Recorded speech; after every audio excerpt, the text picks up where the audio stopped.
Hola, ¿qué tal? Muy buenas tardes. En este video les voy a explicar cómo realizar un estudio de sesgo por el método de muestras independientes utilizando el software de Minitab. Vamos a tratar de hacerlo de manera breve. Si a alguien le interesa toda la explicación de cuándo se utiliza este estudio, los lineamientos que se deben de utilizar o seguir para realizar este estudio y más detalles o aplicaciones que se pueden hacer en este tipo de estudios, pues pueden dejarlo en los comentarios. En este caso, vamos a hacerlo de manera muy breve. Por aquí voy a mostrar los diferentes estudios que normalmente se hacen. No significa que sean los únicos, pero sí son los más utilizados. Así que, sin más, comenzamos. Bueno, vamos a irnos al estudio de sesgo o vías, que es en inglés, y esta es la definición que tenemos en el manual del de MCA cuarta edición, página 6. Es la diferencia entre el promedio observado de las mediciones y el valor de referencia. ¿Sí? Esa es la definición que está en la página 6. Ya después en otra de las páginas, cuando se hace el estudio, también trae una definición, pero viene un poquito más completa. Entonces, pues vámonos directo al estudio. Muy bien. Aquí está. Página 51 trae otras definiciones, pero vamos a ver qué es lo que se tiene que hacer con este estudio. En este caso, yo le puse aquí una definición adicional, pero pues bueno, la definición que viene en el manual es esta. Me presento, mi nombre es Marcelo Cabañas de QVM Academy.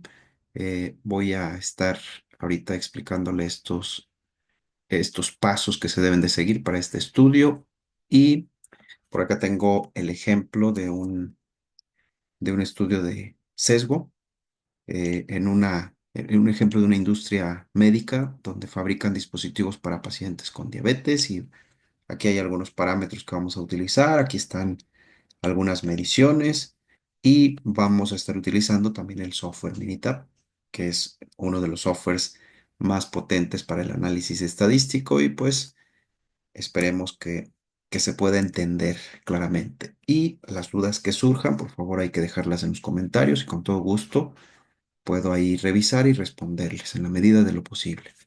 Bueno, el estudio de sesgo es un estudio que podríamos decir que es dentro de los dos tipos de estudios que hacemos que nos recomienda el manual. Tenemos los estudios de exactitud y los estudios de precisión. En este caso, el sesgo es un estudio de exactitud. En realidad es lo que estamos evaluando en un estudio de sesgo es la exactitud de un sistema de medición. Entonces, ¿qué es lo que hacemos? Normalmente para este tipo de estudios necesitamos un valor de referencia para que nosotros podamos saber cuál es ese valor verdadero al que nosotros estamos como tratando de comparar contra las medidas que nos da el promedio de las mediciones que nos da el sistema de medición que estamos evaluando, ¿sí? Entonces, pues bueno, la distancia que tenemos nosotros entre el valor de referencia y el promedio de las mediciones que nos entrega el equipo que nosotros tenemos, a eso que se le conoce como exactitud aquí en el manual, se le llama bias o sesgo. Entonces, entre más cercano esté ese promedio al valor verdadero o al valor de referencia, podemos decir que la exactitud del equipo es mejor.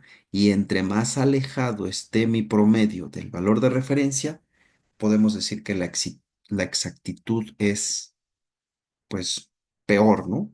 ¿Sí? Entonces, ¿qué pasa, por ejemplo, si el promedio de las mediciones me da exactamente igual al valor de referencia? Pues podríamos decir que es un equipo con un error cero, un error de sesgo cero, o con una exactitud excelente, ¿no? ¿Por qué? Porque el promedio se parece al valor de referencia.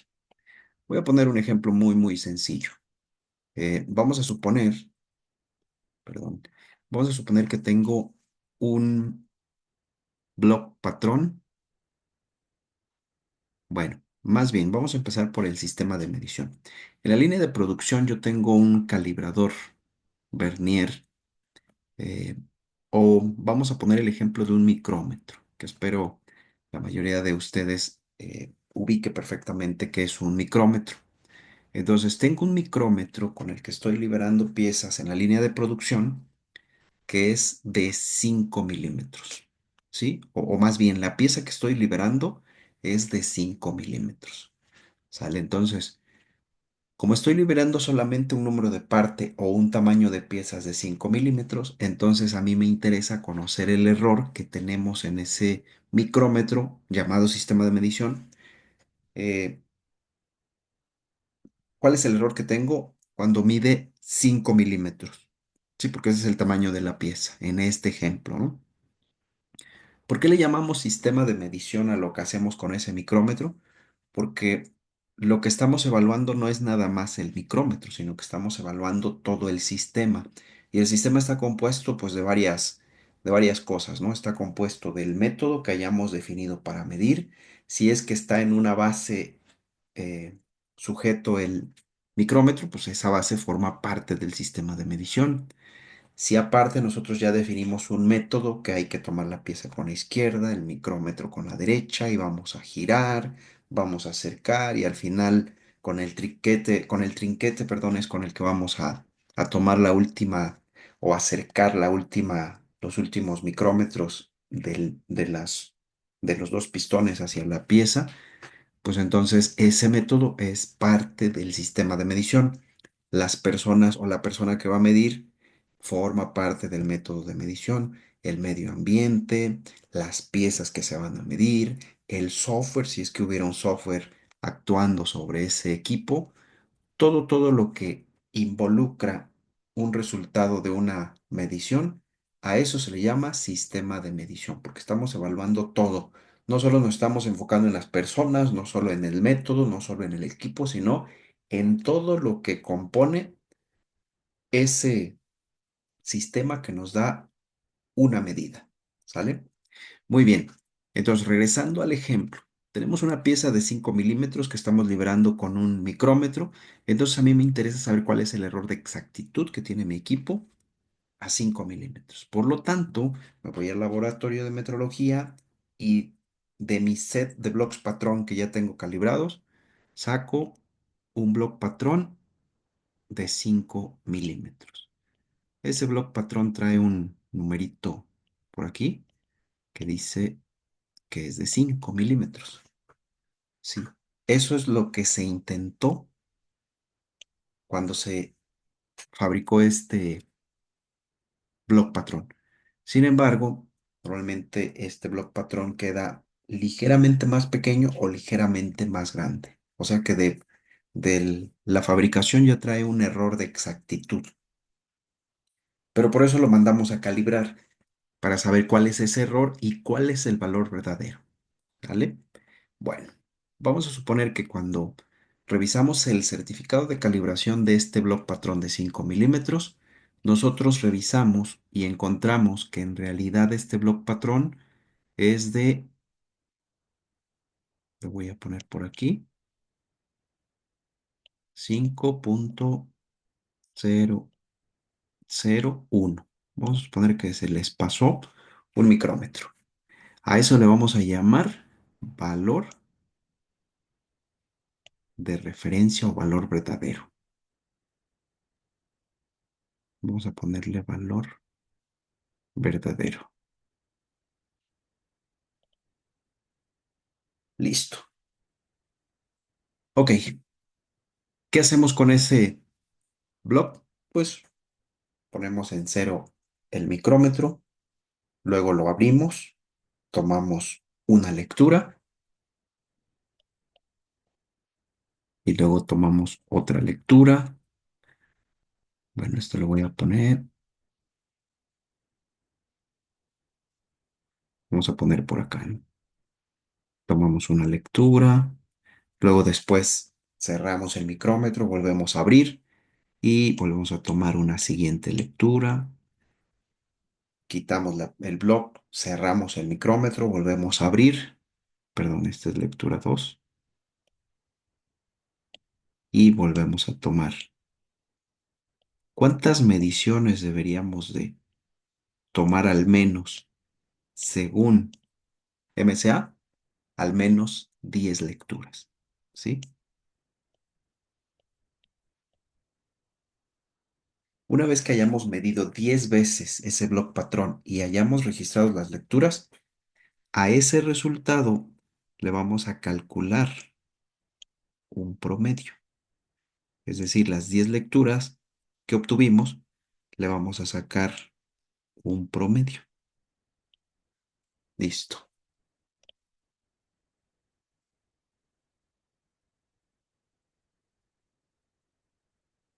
Ok. Ahora, ¿cómo obtenemos el error de sesgo o el error promedio del sesgo?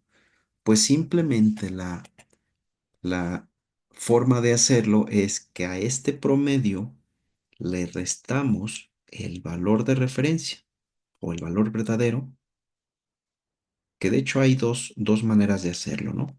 Una es calcular los sesgos individuales de cada n lectura y luego sacarle el promedio, que es lo mismo, o simplemente primero calculo el promedio de todas las lecturas y le resto el valor de referencia y a ese valor pues le vamos a llamar sesgo promedio.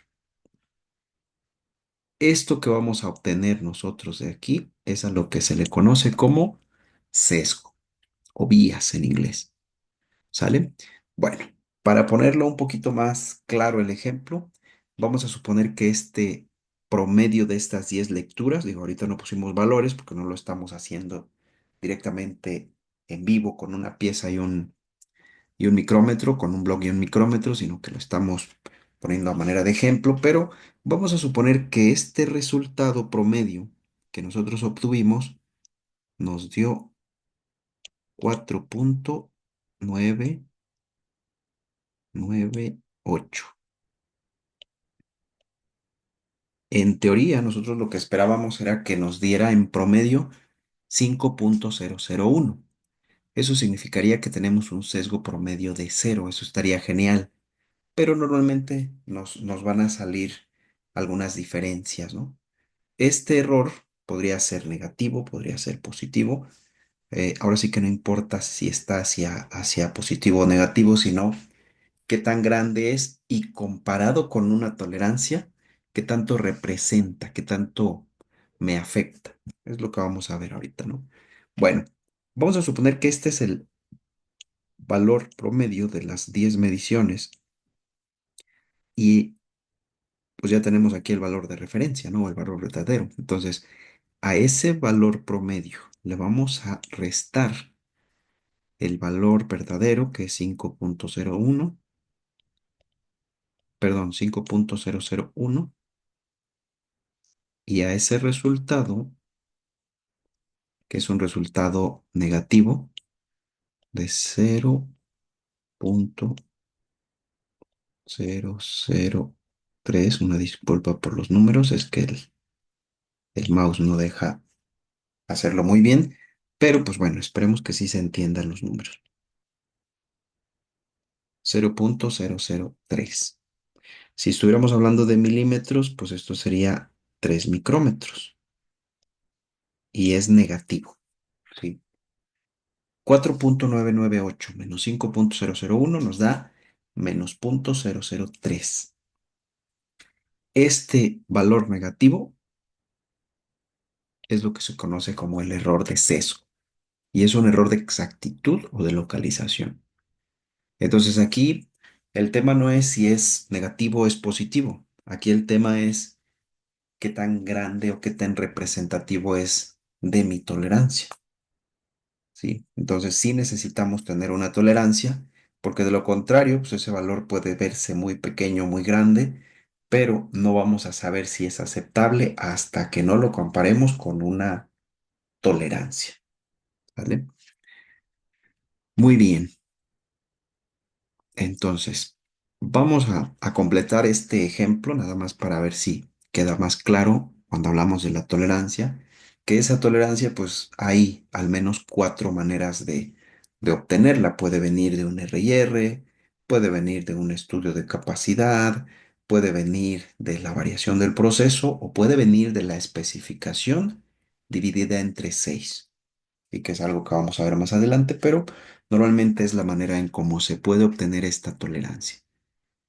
Muy bien, entonces vamos a suponer que en total la tolerancia que nosotros tenemos, lo voy a poner un valor aquí arbitrario, no significa que esta sea la tolerancia.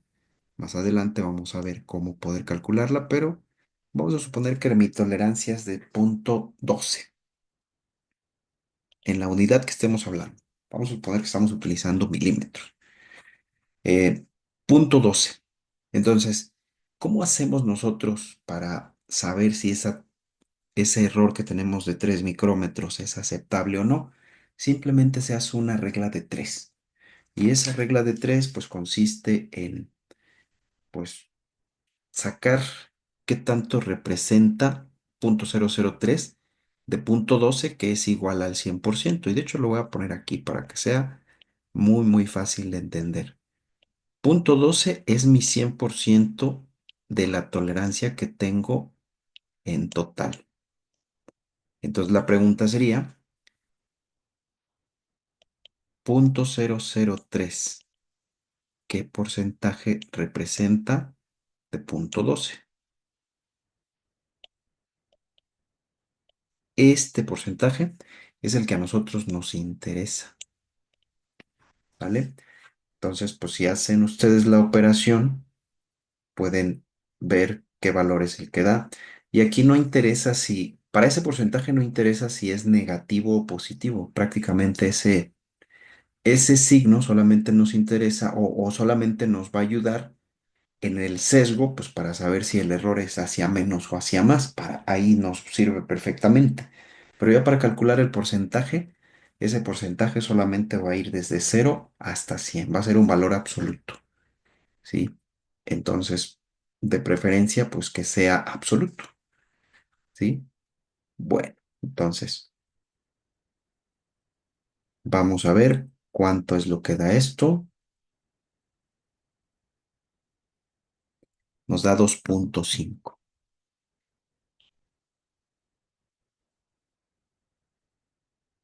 Entonces, 0,003 equivale al 2,5% de mi tolerancia que tengo permitida de 0,12. Entonces, la pregunta sería aquí si ese 0,12 es aceptable o no es aceptable. Y para eso nosotros necesitamos saber cuáles son esos porcentajes que todavía tenemos permitido, cuáles son, podríamos decir, condicionados, y cuáles porcentajes ya se consideran inaceptables. Más adelante vamos a ver una tablita que viene también en el manual del MCA, pero se los voy a resumir aquí de manera breve. El manual del MCA nos dice que menor al 10% es un sistema de medición aceptable o es el recomendable. Entonces podríamos ponerle aquí aceptable. Entre el 10 y el 30% podría ser utilizado, pero solo para algunas aplicaciones. Y aquí es donde nosotros podemos decir que son estudios condicionados. Entre el 10 y el 30% podríamos hablar de estudios condicionados. Condicionados porque solamente bajo ciertas condiciones nosotros podríamos utilizar un sistema de medición con esas características, ¿sí? ¿Bajo qué condiciones? Pues bajo las condiciones de que le informemos al cliente y que el cliente nos acepte un estudio, perdón, un sistema de medición con un porcentaje entre el 10 y el 30. Y por arriba del 30% se considera un sistema de medición inaceptable, ¿sí? Aquí podríamos decir que es condicionado o que se puede utilizar bajo ciertas condiciones. Qué tan crítica es la característica, y aquí podríamos decir que esto es inaceptable.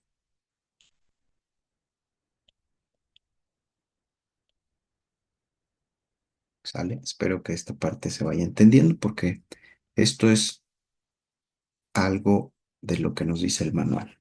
¿Sí? Arriba del 30% es un sistema de medición inaceptable. Entonces, como este porcentaje está por debajo del 2,5, podríamos decir que es un sistema de medición perfectamente aceptable.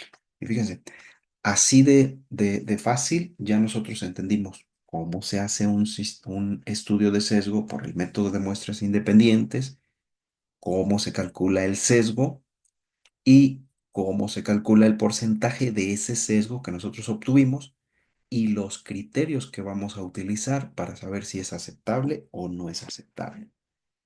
Espero que esta parte haya quedado clara. Si no, pueden regresar el video o pueden dejar ahí sus comentarios y con todo gusto les puedo resolver sus dudas. Listo, entonces vamos a hacer ahora el estudio y espero que esta parte sí se haya entendido. Bueno, vamos entonces a lo que nos dice el manual, ¿sí? El método de muestras independientes para determinar si el sesgo es aceptable usa la prueba de hipótesis. Entonces, no nada más nos concentramos en evaluar qué tan lejos estamos del valor de referencia, sino que también hacemos una prueba de hipótesis, porque acuérdense que nos había dado en el ejemplo anterior menos 0,003 o 3 micrómetros hacia negativo. Entonces, ese 0,003, ¿qué tan diferente o qué tan significativamente diferente es de cero? Para eso utilizamos pruebas de hipótesis para ver o evaluar la significancia. Eso también nos lo da Minitab.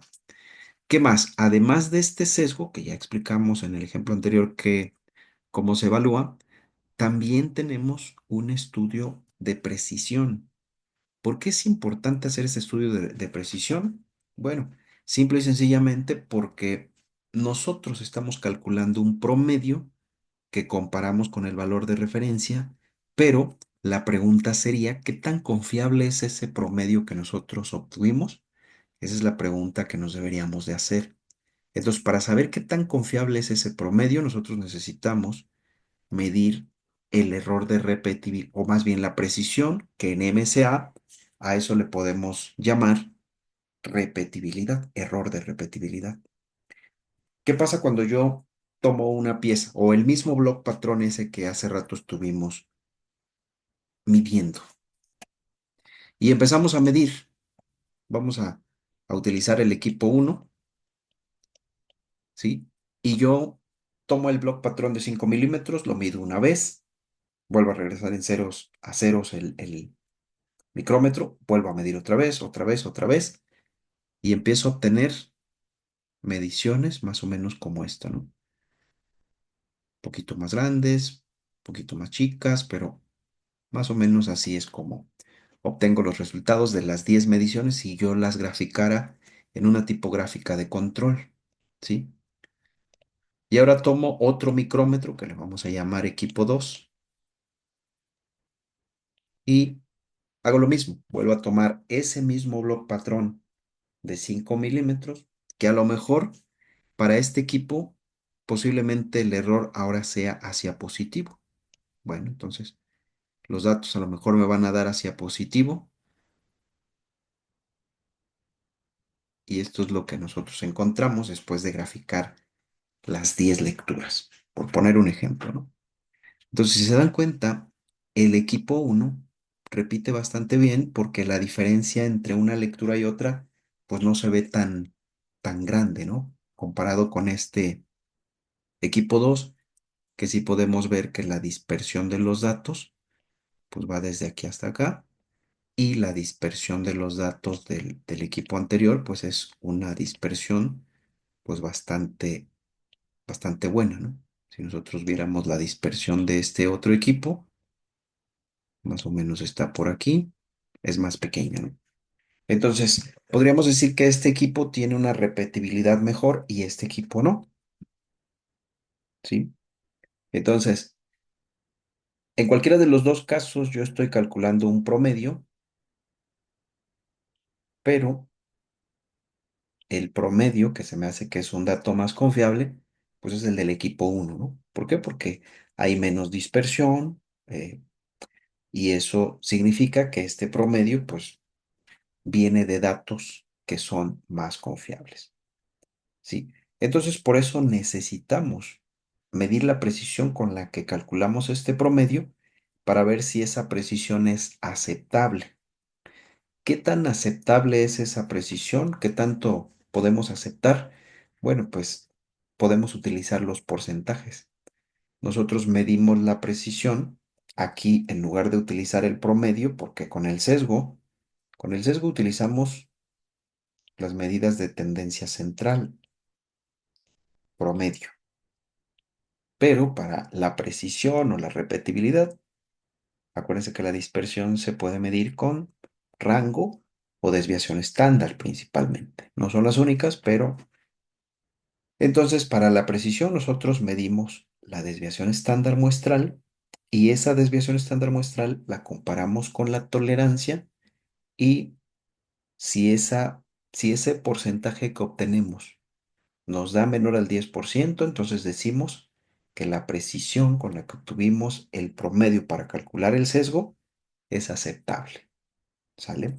Entonces, esos datos tenemos que nosotros considerarlos porque son los que vamos a tomar en cuenta para concluir el estudio. Acuérdense, el error de sesgo, que fue lo primero que vimos, la prueba de hipótesis y el error de repetibilidad o de precisión,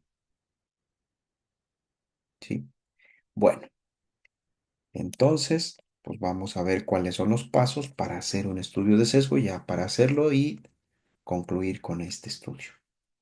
Bueno, lo primero que debemos de hacer según MSA es obtener una muestra y establecer su valor de referencia. Nosotros obtuvimos una muestra o como muestra obtuvimos el patrón de 5 milímetros. ¿Cómo establecimos su valor de referencia? Pues eso lo obtuvimos del certificado de calibración en el primer ejemplo que vimos, ¿sí? A un estándar o patrón rastreable. ¿Cómo sabemos que ese block estaba relacionado con un estándar o un patrón rastreable? Porque tenía su certificado de calibración. Y ese certificado de calibración posiblemente tenía trazabilidad al NIST al CENAM o algún otro laboratorio, dependiendo del país donde nos encontremos. Si no se encuentra un patrón como tal, se puede utilizar una pieza de producción, ¿sí? Lo único diferente, pues es que cuando nosotros utilizamos una pieza, porque si no tenemos blocks patrón, no significa que no podamos hacer un estudio. Por supuesto que lo podemos hacer. Simple y sencillamente que si utilizamos una pieza de producción, pues nos va a tocar hacer un paso adicional. ¿Qué deberíamos hacer si utilizamos una pieza de producción? Como no conocemos su valor de referencia, pues nos va a tocar llevarla al laboratorio para que nos ayuden a medirla con un equipo obviamente calibrado y que tenga cierta exactitud y precisión. Y el promedio de esas N lecturas que nos den en el laboratorio, porque para esa pieza de producción la van a tener que medir al menos 10 veces según la recomendación. Luego calculamos el promedio de esas lecturas y ese promedio se utiliza como valor de referencia. Aquí ya no lo vamos a sacar del certificado como lo hicimos en el primer ejemplo, pues porque no hay un certificado, pero sí podemos medirla con un equipo confiable, sacar el promedio y ese va a ser nuestro valor de referencia. ¿Sale? Entonces, si tenemos patrones, nos ahorramos este paso, pero si no, podemos usar piezas de producción, obviamente que caigan en el rango que quiero evaluar. En este caso, pues era de 5. Entonces, yo tendría que tomar una pieza de producción de aproximadamente 5 milímetros y medirla para obtener su valor de referencia. Bueno, luego después, un solo evaluador debe medir la muestra n mayor o igual a 10 veces, ¿sí? Esto es lo que nosotros hicimos. No hicimos esto porque ya teníamos un patrón y teníamos el certificado, por eso nos fuimos directo a medir 10 veces la misma pieza y de ahí sacamos el promedio, ¿no? Aquí nos dice que determinemos el sesgo de cada lectura, que se recomienda que hagamos un histograma, pues para ir viendo cómo se ven los datos para ver si no hay datos atípicos, para ver si la distribución sigue una distribución normal, para ver comportamientos extraños en los datos, ¿no? Aunque, aunque es una recomendación que nos hace el manual, la verdad es que 10 datos son muy pocos para un histograma, ¿no? Entonces, o sea, sí, sí está padre hacer un histograma con los datos, pero se me hace a mi criterio que son muy poquitos datos. Sin embargo, pueden graficar y pueden darse una muy buena idea de cómo están los datos, ¿sí? Para detectar causas especiales o anomalías o distribuciones no normales o algo, datos atípicos, por ejemplo. Luego calcular el sesgo de cada lectura, calcular la desviación estándar de la repetibilidad. Aquí es donde habla de la desviación estándar, que es lo que utilizamos como repetibilidad, y nos dice que debemos de comparar esos resultados. Si nosotros tenemos algún estudio R&R, podemos tomar el- la variación total para comparar este error de repetibilidad y podríamos compararlo para ver, aquí nos dice, ¿no? Determinar si la repetibilidad es aceptable. Fíjense, esto nos lo pide que lo hagamos como parte de los criterios, ¿no? Determinar si la repetibilidad sí es aceptable, porque si esa repetibilidad no es aceptable, entonces el promedio que estamos utilizando para calcular el sesgo, pues no es un dato confiable y por lo tanto, pues el estudio no tendría tanta validez o tanta confiabilidad, ¿sí? Y aquí nos habla de determinar cuando la variación total se basa en la variación del proceso, la variación esperada, o también se puede utilizar el rango de especificación dividido por 6, que esta es una forma como se obtiene la tolerancia o TB en muchos de los casos, ¿no? Esto lo dice el manual. Luego determinar el estadístico T, y esto es lo que se utiliza para la prueba de hipótesis. De hecho, tenemos dos maneras de hacerlo. Una es utilizando el valor P y otra es utilizando límites de confiabilidad del 95%. En este caso, Minitab utiliza el valor P, por eso, como este ejemplo lo vamos a hacer utilizando Minitab, entonces sí vamos a utilizar el valor P. Pero si lo estuviéramos haciendo en Excel o con alguna otra herramienta, entonces podríamos calcular los límites y ver si este valor cae dentro de los límites de confiabilidad. Entonces, nos dice el punto número 9: el sesgo es aceptable si el valor P es mayor que alfa. Y alfa normalmente vale 0,05 para un 95% de confiabilidad, ¿sí? Entonces el sesgo es aceptable si el valor P es mayor que alfa. Acuérdense, ese es el criterio que vamos a utilizar. Entonces, pues vámonos directamente con el ejercicio. Aquí está. Nos dice el ejercicio. Una industria médica que fabrica dispositivos para pacientes con diabetes, después de fabricarlos, los introducen en un estuche y, bueno, aquí está toda la explicación, ¿no? El objetivo es que los dispositivos lleguen a los pacientes libres de cualquier contaminación que pudieran estar expuestos en el trayecto de transportación.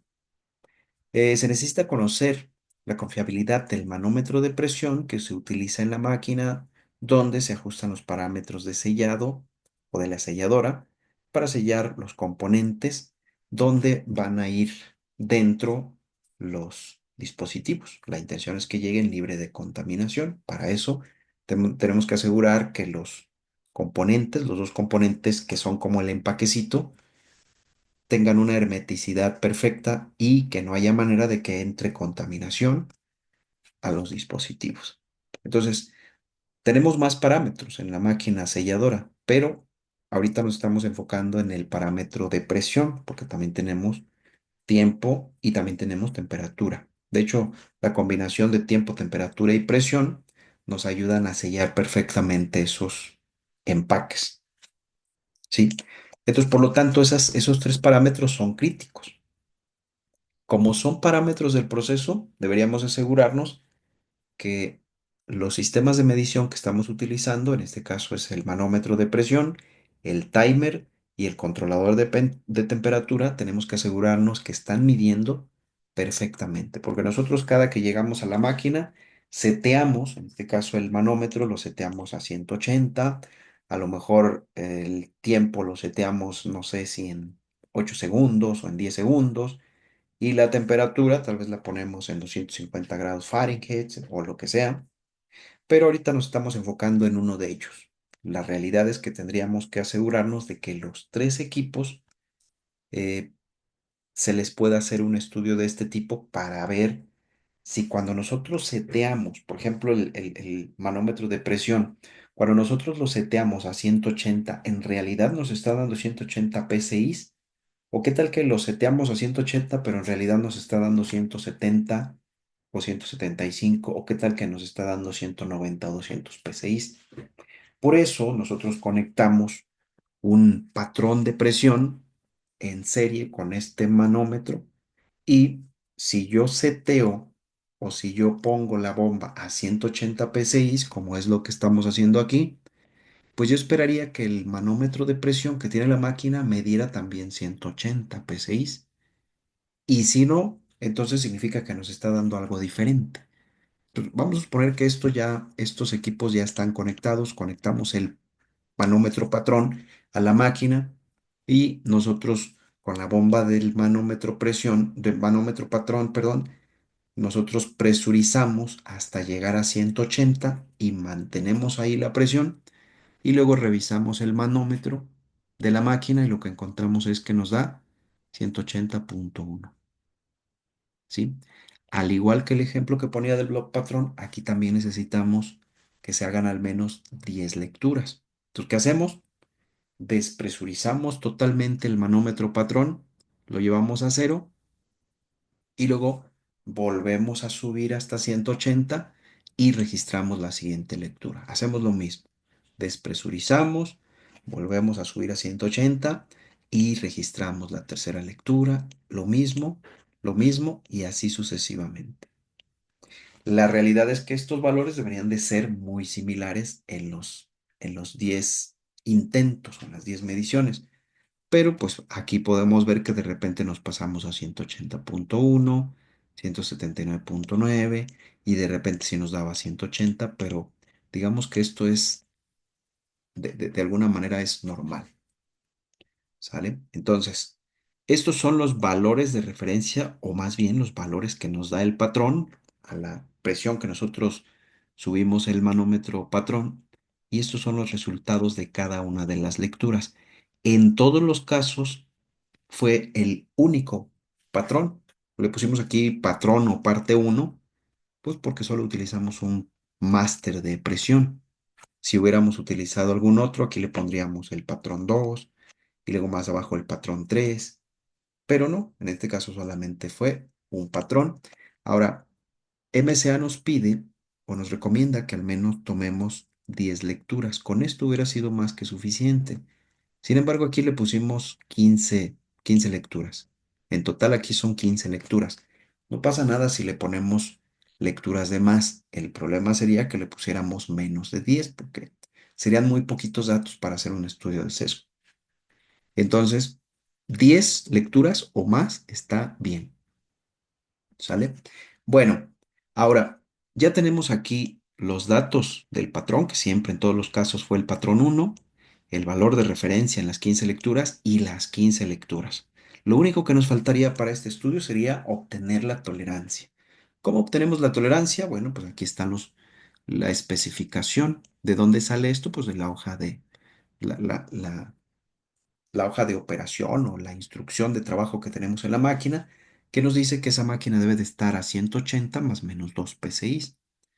Entonces, ¿cómo sacamos nosotros la tolerancia de esto? Normalmente una de las maneras en que lo hacemos, aquí está, el rango de especificación dividido por 6. Significa entonces que nosotros vamos a dividir en 6 partecitas la especificación, y el error que yo obtengo de sesgo lo voy a comparar, perdón, con una de esas partecitas, una sexta parte de la tolerancia. Y este error que yo obtenga de sesgo debe de ser 10 veces mejor, o más bien, debe de ser una décima parte como máxima de esa sexta parte de la tolerancia que tengo en mi especificación. Entonces aquí está, si yo tengo más menos 2 PSI Entonces significa que tengo dos PCIs hacia más y dos PCIs hacia menos. Si nosotros sumamos, o más bien si nosotros quisiéramos sacar el rango, podríamos decir que la tolerancia menor o la tolerancia permitida hacia mínimo es 178 y hacia máximo 182. Ese es mi límite inferior, mi límite superior. Límite inferior de especificación, límite superior de especificación. ¿Sí? Para que más o menos vayamos ahí ubicando y entendiendo cómo se obtiene ese rango de especificación. Si yo sé que mi límite es 178, el límite inferior y el límite superior 182, entonces significa que mi rango es de 4, ¿sí? ¿Cómo obtengo ese rango? Puedo ponerle aquí valor mayor menos el menor de especificación y de ahí sale ese 4, ¿sí? No es nada complejo ni raro, ¿no? Una simple resta del límite superior menos el límite menor o inferior y con eso obtenemos el rango de especificación. Pero MCA nos dice rango de especificación dividido por 6 por las 6 desviaciones estándar o por los 6 sigmas. Entonces no tomamos literalmente esto como una especificación. No vamos a comparar el error contra 4 porque 4 es mi límite de especificación total. Lo vamos a comparar con, con una sexta parte de este rango total que tenemos. Y si nosotros dividimos, que ya aquí lo hicimos, si dividimos 4 entre 6, pues de ahí obtenemos el punto 66666. Y si lo dejamos con un solo dígito, un solo decimal después del punto, pues nos queda como 7. Le vamos a dar unos cuantos decimales aquí. Vamos a darle 3. Bueno, ahora sí. Bueno, le vamos a dar 2 porque según veo acá las lecturas son de un decimal, entonces le vamos a dar uno más de lo que tenemos acá. Ok, entonces, bueno, aquí ya tenemos la tolerancia que vamos a utilizar. Prácticamente tenemos todo. Ahora sí, vámonos al software Minitab. ¿Qué es lo que necesita Minitab para poder hacer este estudio? Muy sencillo. Minitab necesita el número del patrón. ¿Por qué es importante? Porque cuando hacemos el estudio de linealidad se utiliza el mismo menú. Entonces, cuando hacemos linealidad, nosotros ponemos los datos del patrón 1 y enseguida los del patrón 2, 3, 4 y 5, que son los recomendables. Entonces, por esa razón, nos pide que pongamos el número del patrón, la referencia en las 15 mediciones y las 15 mediciones. Entonces, esas son las únicas tres columnas que necesita Minitab para hacer el estudio. Le voy a dar copiar, luego le doy aquí pegar y listo. Aquí están los 15 datos ya en Minitab. Muy bien. Ahora nos vamos a ir a estadísticas y luego herramientas de calidad, estudio del sistema de medición y aquí en estudio del sistema de medición bajamos 4 opciones. En la cuarta opción que nos dice estudio de linealidad y sesgo, aquí es donde hacemos el estudio de sesgo. Por eso les decía que entramos al mismo menú, porque cuando hacemos un estudio de linealidad, entramos aquí, pero cuando hacemos un estudio de sesgo, también entramos en el mismo menú. Le vamos a dar aquí seleccionar y aquí donde dice partes, pues le vamos a poner el número de las partes o de los patrones que hayamos utilizado. En este caso, pues están en la columna 1. Solamente fue uno, pero ese es el que debe ir acá. Donde dice valores de referencia, ponemos los datos de la columna 2, que en todos los casos fue 180 la referencia. Entonces la columna 2 la ponemos aquí, solamente haciendo doble clic, se pasa acá o podemos seleccionar acá y darle aquí el botoncito de seleccionar para que se pase aquí, ¿sí? Entonces, aquí donde dice datos de medición, pues tenemos que poner los resultados de la medición, los datos que obtuvimos de la medición, que están en la columna 3. Le damos aquí y listo. Variación del proceso, nos dice aquí que es opcional. En realidad, si nosotros no le ponemos nada y le damos a aceptar, nos va a hacer el estudio. Pero yo sí recomendaría pues ponerle alguna tolerancia porque de lo contrario nos va a dar los resultados de sesgo, pero no lo va a comparar contra nada, entonces no vamos a ver ese porcentaje de error o ese porcentaje que representa el error comparado con la tolerancia. Y después nos va a tocar hacerlo manualmente, pues no. Mejor ponemos aquí la tolerancia que pues ya la tenemos. Aquí está, 0,67, ya la obtuvimos dividiendo el rango de especificación entre 6. Lo colocamos aquí y listo. Nos dice que es opcional. Esta tolerancia puede venir de un estudio R&R o de la desviación estándar por 6 o de las 6 veces la desviación estándar del proceso. Y luego acá simplemente le ponemos etiquetas o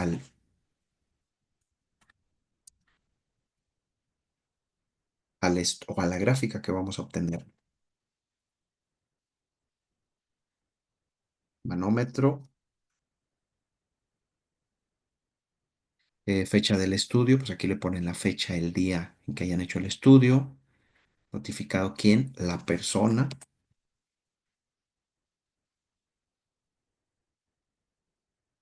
o la persona que ingresa los datos. La tolerancia, pues aquí yo le puedo poner que estoy utilizando un TB de 0,67, me parece, sí. Y aquí, pues la ubicación, podemos ponerle la ubicación para saber dónde lo hicimos. Nosotros podemos poner aquí que es en la línea 3, 3A le vamos a poner, ¿sí? Y aquí la fecha en que estén haciendo el estudio. Y estos valores, pues no le afectan ni le perjudican, ni le benefician en nada al resultado. Simplemente son los datos que van a aparecer en la gráfica. Le vamos a aceptar, aceptar y listo. No tenemos que hacer nada más. Luego, cuando hacemos doble clic aquí, podemos sacar la gráfica y la podemos ampliar. Ya nada más para explicarles qué es lo que tenemos acá. Eh, tenemos acá la línea de sesgo cero y tenemos en azul los datos, cómo están dispersos. Desde -0,1 hasta +0,1. Aquí nos da en este cuadrito rojo el promedio, ¿sí? Ese promedio, pues es el que esperamos que estuviera, o es que esperaríamos que estuviera aquí en la línea de sesgo cero. Sin embargo, está un poquito hacia arriba. Eso significa que tenemos un error de sesgo positivo. Estos valores de dónde salen, pues son los sesgos individuales. En realidad no estamos graficando a una escala de 180 PSI. Lo que estamos nosotros evaluando, déjenme nada más les explico, es los sesgos individuales, que por ejemplo yo lo tendría al, al valor individual, a cada lectura individual, menos el valor de referencia, y eso para las 15 lecturas. Estos valores que están aquí, en realidad son los que estamos graficando acá, ¿sí? Aquí es donde sale pues, los valores más positivos, que es este, lo voy a poner de otro color, y el valor más negativo, que es este, ¿sí? Esta es la dispersión que tengo desde +0,10 hasta -0,10 y algunos que obtuvieron error de sesgo individual cero, ¿sale? Ahí está. De ahí salen estos puntitos azules. Están en una escala de o alrededor del cero, están distribuidos esos errores con estos puntitos azules. ¿Y este promedio de dónde sale? Pues simplemente calculando el promedio de estas lecturas. Ahí está. Este valor que tengo aquí es el que Minitab me está dando acá. No es nada complicado. ¿Vale? 0,026667 es esto. Listo. Ahora sí, aquí está el 0,026667. Pero así como tal, este valor pues no nos dice mucho, ¿no? Yo sé que hay un valor que está cercano al cero, que es positivo, pero si no lo comparo contra algo, no voy a saber si es aceptable o no. Entonces, ¿qué hace Minitab? Compara este valor con 0,67, que es mi tolerancia, que por cierto aquí están los datos que pusimos, que yo les dije que eran como etiquetas, Y según Minitab nos dice que este error representa el 4% de 0,67. Habíamos dicho que si el porcentaje es menor al 10% es aceptable para no meternos en problemas y efectivamente, este es un error aceptable porque está por debajo del 10%. ¿Sí? ¿Cómo se obtiene ese error? Pues muy, muy fácil. Simplemente multiplicamos 100 por este error de sesgo entre la tolerancia que tenemos acá. Tampoco es nada complejo. Aquí está el 4% que nos está dando mitad. ¿Sí? Nada complicado. Y finalmente tenemos por acá el valor P. Acuérdense que habíamos comentado que Minitab utiliza el valor P y lo compara contra el valor alfa. Y si este valor P está por arriba de o es mayor que 0,05, que es lo que vale el valor alfa, entonces decimos que es un error aceptable. Como este error eh, nos da un valor de 0,094, este valor P, como es mayor que 0,05, lo que significa es que este error de sesgo no es significativamente diferente de cero y por eso es que nos da un valor de P mayor que 0,05. Si este valor fuera significativamente grande comparado con cero o significativamente diferente de cero, lo más seguro es que este valor nos hubiera dado por debajo de 0,05. Pero entonces tenemos dos maneras en que podemos comprobar que este error es perfectamente aceptable. Una es comparándolo con la tolerancia de 0,67, que eso nos da por debajo del 10%, nos da el 4%, y evaluando la significancia o la prueba de hipótesis. Entonces prácticamente aquí tenemos los dos criterios: porcentaje de error y prueba de hipótesis. Solamente nos falta un criterio. Acuérdense que habíamos hablado del error de repetibilidad. No sé, por alguna razón Minitab aquí no nos muestra esa información, pero pues no es nada complicado tampoco. No debería de tener tanta complejidad que nosotros lo pudiéramos obtener. Pero al menos, si nosotros hacemos un estudio en Minitab, pues con estos valores creo que podríamos concluir bastante bien el estudio, ¿no? Creo que con esto podríamos hacerlo. Sin embargo, yo sí recomendaría evaluar el porcentaje de error de repetibilidad, sobre todo para conocer si mi sistema de medición, el error de repetibilidad que me está dando es aceptable, y si es aceptable, entonces esto que estamos viendo acá es un valor confiable. Si el error de repetibilidad es muy grande comparado con la tolerancia o la variación del proceso, entonces estos datos que estamos viendo acá pues no tendrían mucha relevancia o no tendrían tanta confiabilidad, ¿sí? Entonces, además, Minitab nos dice que debemos determinar si la repetibilidad es aceptable comparándolo con tolerancia. Entonces, ¿cómo obtenemos, ya nada más para concluir, cómo obtenemos nosotros el valor de repetibilidad? Porque esto de aquí es sesgo promedio. Entonces, por acá le voy a poner repetibilidad, ¿sí? Para que obtengamos los dos valores. ¿Cómo calculamos el error de repetibilidad? Acuérdense que esto de acá es porcentaje, esto de acá, ¿sí? Y esto, como está por debajo del 10%, aquí lo voy a poner en verde porque está bien, ¿sí? 4%. Y ahora vamos a calcular el error de repetibilidad. ¿Cómo se calcula esto? Yo les había dicho que utilizamos la desviación estándar y prácticamente es eso, ¿no? Desviación estándar muestral, desves.m. Ya sea que nosotros calculamos la desviación estándar de las lecturas o de los sesgos individuales, prácticamente nos va a dar lo mismo, ¿sí? Vamos a hacerlo con las mediciones, bueno, con este sesgo promedio. Bueno, lo voy a hacer mejor con las mediciones porque son las que tenemos en la tabla. Por si ustedes no calcularon los sesgos individuales, vamos a utilizar estos valores que nos da la tabla, le vamos a dar Enter y esto es el error de repetibilidad.